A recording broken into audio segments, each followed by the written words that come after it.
not the recording. Ah, come on, video. Take a picture instead. The recording part. Okay. So yeah, I've got a phone. And it's actually got a pretty decent camera on it. I mean, seriously, you spend a lot of money for that phone. I got a Galaxy Note 8. I'm going to upgrade, maybe. I got a lot of stuff to buy. I don't have a lot of money. But I know how you feel. Like, I got a lot of stuff to buy and not a lot of money. So you should use the phone you got. Use the camera that you got on you. We're going to use it in the class. I want you to be able to get good video. Now, there's a couple things to that. You're holding in landscape now, that's great.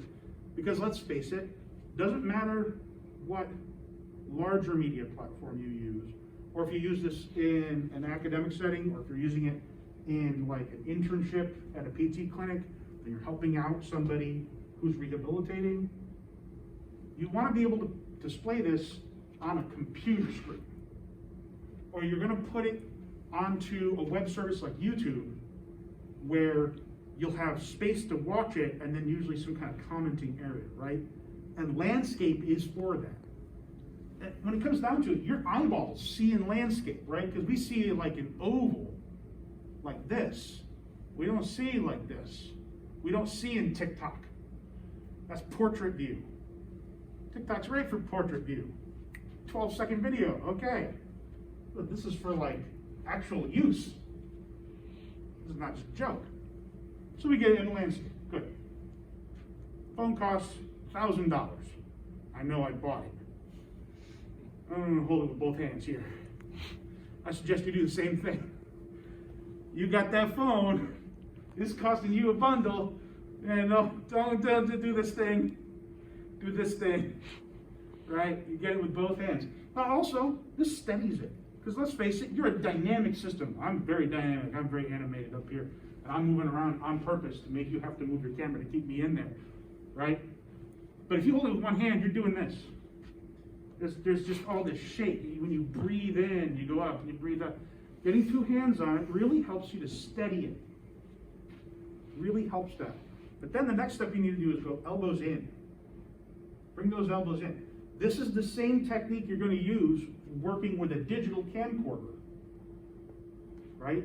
Two hands on it gives you the stability. Get your elbows in so that you're not fluctuating. You want your elbows in.